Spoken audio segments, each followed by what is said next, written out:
the Nintendo 64. Listen, I loved my NES, and I really loved my Super Nintendo. But for me in the 90s, there was nothing like the Nintendo 64. Sure, it hasn't aged as well as the first two consoles, but in 1996, I was the perfect age when the Nintendo 64 came out. The games were mind-blowing, the physical design of the console emphasized the multiplayer. I just loved everything about it. But by 2001, the Nintendo 64 was really showing its age. The Dreamcast was released in 1999, the PlayStation 2 in 2000, the Xbox and GameCube in 2001, but Nintendo was still making games for the Nintendo 64 through 2001 and even into 2002. Now, most of those games were ignored, but a few of them were actually classics. Let's dive into the Nintendo 64's final days and the games that marked the end of the era. Mega Man 64, released January 10th, 2001. If you've never played Mega Man 64 before, it only takes a few minutes to understand why it's so controversial. Mega Man 64 is a port of Mega Man Legends, which was released for the PlayStation back in 1998. So it took quite a few years to make its way to the Nintendo 64. In the game, you play as a familiar, yet different incarnation of Mega Man. This Mega Man lives in a world that's totally covered in water. In this universe, Mega Man is what's referred to as a digger, someone who dives deep into the world's oceans to find and recover treasures from ancient ruins. Mega Man was a staple of the NES and the Super Nintendo, but on the 64, it was conspicuously missing until Mega Man 64 in 2001. So this is basically the exact game we got on the PlayStation, and Capcom, in calling it something different, was trying to pass it off as something new on a different platform. To me, the game looks a little better here than it did on the original PlayStation, but the Nintendo 64's infamous fogging is a lot worse in the PlayStation version. From a control perspective, I really struggle with this one. On the PlayStation, you can control Mega Man with the D-pad, but on the Nintendo 64 version, the D-pad controls have been remapped to the analog stick, and it's just not great. Mega Man 64 feels like the perfect game for two analog sticks, but unfortunately, you're stuck with the one.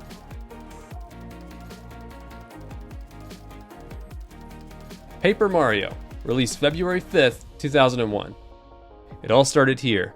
Nintendo was making a gamble, trying something very different with its mascot character. Super Mario 64 was a huge transition for Mario, moving into 3 dimensions, but Paper Mario represents an interesting return. No, it wasn't a 2D platformer like Super Mario World, but it was a return to 2D when the world was clamoring for more 3D Mario. In name, this is the first game in the Paper Mario franchise, but in reality, it was basically a direct sequel to Super Mario RPG on the Super Nintendo, another game that was released near the end of its console's life cycle.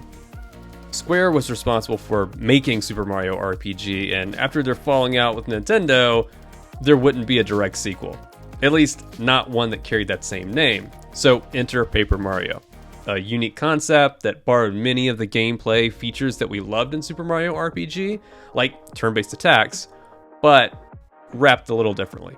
Like Super Mario RPG, one of my favorite things about this Paper Mario series is that it's a great introduction to RPGs for new gamers. Like Super Mario RPG, one of my favorite things about this series is that it's just such a great introduction to RPGs. The characters are familiar, the settings are familiar, the attacks and hit points are simple and straightforward enough it doesn't feel overwhelming, and the games aren't that long. I remember seeing commercials and magazine ads for Paper Mario back then. I wanted this game so badly, but for one reason or another, I never got it, and I didn't get to play the original Paper Mario until much, much later.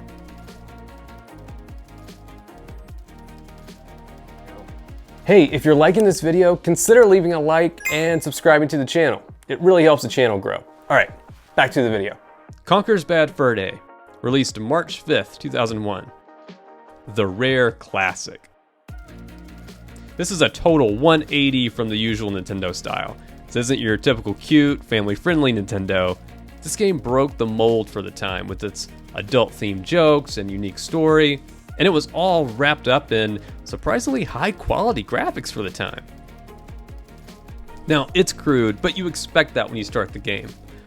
For me, most of the jokes still land. A few of them show their age now, but if you were around in the 90s, you probably catch the pop culture references.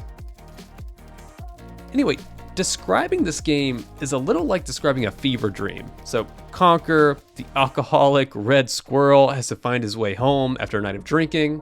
At its core, the game is just a 3D puzzle platformer. And like other puzzle platformers at the time, it wasn't enough just to be a platformer. You had to add some different types of play styles into the game, like shooting. And for me, Conker's feels a little sloppy today. There are tons of great ideas here. The execution is, for today's standards, lacking. Even just looking at it from a 3D platformer perspective, it's hard to go back to Conker's today. When I was playing through it again to capture the gameplay footage here, it reminded me of just how far we've come with these 3D games, specifically how we control the camera. Trying to jump from platform to platform, or in this infamous section, rope to rope, is much more difficult than it should be because the camera is constantly moving. Hey, that said, the game still has a 92 on Metacritic. There's a remake for the Xbox that was released in June 2005.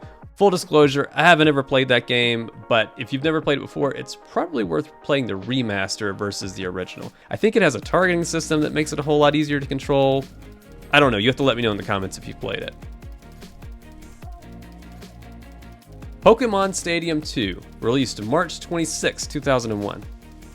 Pokemon Stadium 2 took everything that was great about the first game and made it even better. Like the first game, the sequel let you transfer your Pokemon from your Pokemon games on your Game Boy, but this time you had access to all 251 Pokemon from the first and the second generation of games. If you didn't import your own Pokemon, or if you're just playing the game today, you can also rent 6 Pokemon for battles, so you don't have to have the Game Boy games. I remember this cover art vividly.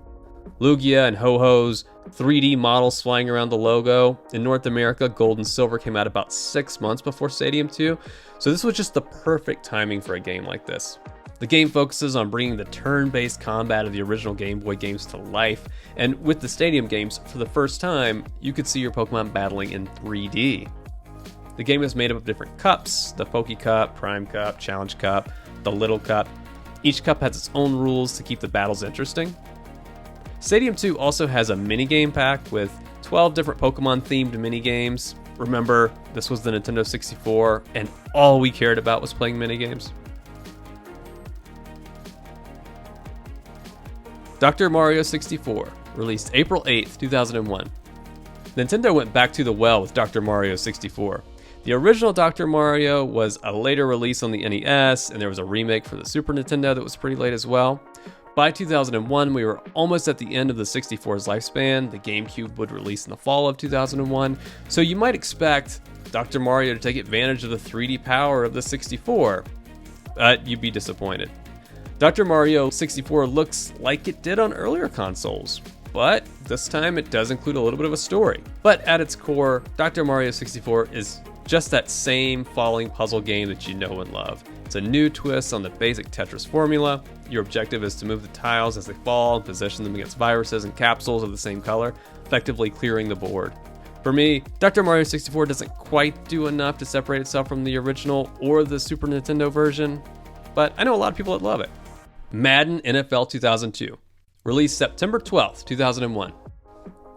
Almost as long as there have been consoles, there have been annual Madden releases. Love it or hate it. Solid, but just slightly better than last year's game. Madden 2002 was the last Madden game for the Nintendo 64, obviously. By 2001, there were more than a dozen games in the Madden franchise, and Madden NFL 2002 was just more of a continuation of the games that came before it. The first one, though, was Madden 64, which was a weird one because it wasn't an official NFL game. So the players were there, but the teams weren't. Anyway, not much more to say about this one. This one isn't even the last NFL game on this list. Let's just keep moving. The Powerpuff Girls Chemical Extraction, released November 19th, 2001. It's a 3D arena fighting game released in 2001 for the Nintendo 64 and the PlayStation, and it feels like basically a licensed ripoff of Power Stone. I've read that it's actually just a reskin of Tom and Jerry and Fists of Furry. I don't know about that for sure. If you do, let me know in the comments. Never played that game, But if it's true, from a gameplay perspective, this game wasn't designed or built to be a Powerpuff game, and that sort of makes sense once you start playing it. It's a 3D fighter, a one-on-one fight. You can punch, kick, block, and that's about it. It's just a total button masher. The enemies all feel the same. There's nothing that really makes one fight feel different from the previous one. And you can beat the entire game in about an hour or less. You can play as the 3 different girls, but you play through the exact same enemies. And there's not much of a reason to replay as a different character because all the girls play exactly the same. At least on the Nintendo 64 version. I think you do get secondary attacks in the PlayStation version. Anyway, pretty awful excuse for a fighting game for me. Talk about squander potential. The Powerpuff Girls were huge in the early 2000s. This was an IP that was ready for a great game, and to my knowledge, they never got it. Razor Freestyle Scooter, released November 27th, 2001. Back in the early 2000s, there was nothing cooler than extreme sports. The Tony Hawk and Dave Mirra games were huge, and publishers were desperate to cash in on anything extreme. Pair that with the popularity of these stupid Razor scooters, and you get Razor Freestyle Scooter. Instead of pro athletes, you've got playable characters that look like kids. From a gameplay perspective, the game feels a lot like Tony Hawk. You collect as many points and items as you can within a time limit. And, you know, for Razor, it made a lot of sense to make this game. They were already making the must-have toy. Why not boost their popularity with a branded video game? But compared to the Tony Hawk games, the content is very sparse. You can finish the entire game in about 3 hours.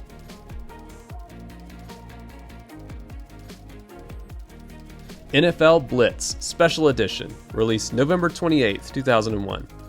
This is truly an over-the-top NFL game. I think this one was released as a Blockbuster exclusive, so it's a little hard to find today. It's basically NFL Blitz 2001, but with some roster updates. Yeah, the practice started way back then. So the idea here was to give players an arcade-like experience. There's an NFL Blitz arcade cabinet at my local barcade, and this game feels a lot like the arcade version. And that was the idea. Best thing about this is that it's easy to pick up and play.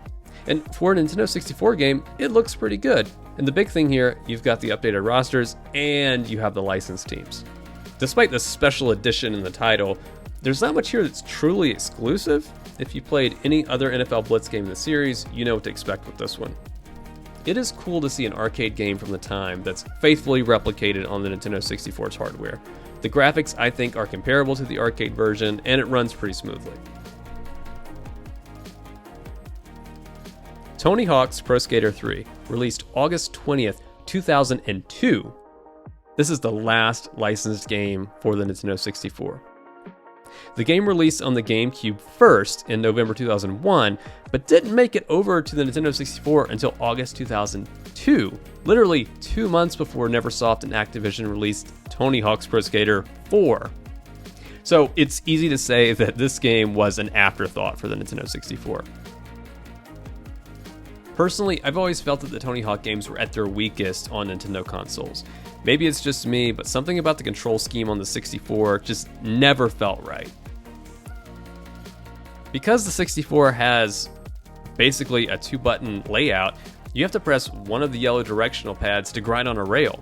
On the PlayStation version of the game, grinding was mapped to the triangle button, I think, which feels much more natural. So the PlayStation 2 version, definitely the definitive version of the game, but I guess if you were in a pinch in 2002, didn't have a PlayStation 2, you could make do with the 64 version? Overall, Tony Hawk's Pro Skater 3 was a lot more of what made the first 2 games so great. You choose from a small number of professional skaters and try to complete objectives in each level. Most of the objectives are familiar ones. Collect all the letters of skate, get a high score, do a special trick in a secret location, etc. So Tony Hawk 3 is good, but it didn't reinvent the franchise. That would come a little later with Tony Hawk's Underground in 2003. So that's it. Those are the 10 games that marked the end of the Nintendo 64 era. How many of these did you play? Did you have any other really late Nintendo 64 games? Let me know in the comments below. Thanks for watching. Thanks for subscribing. Oh, yeah.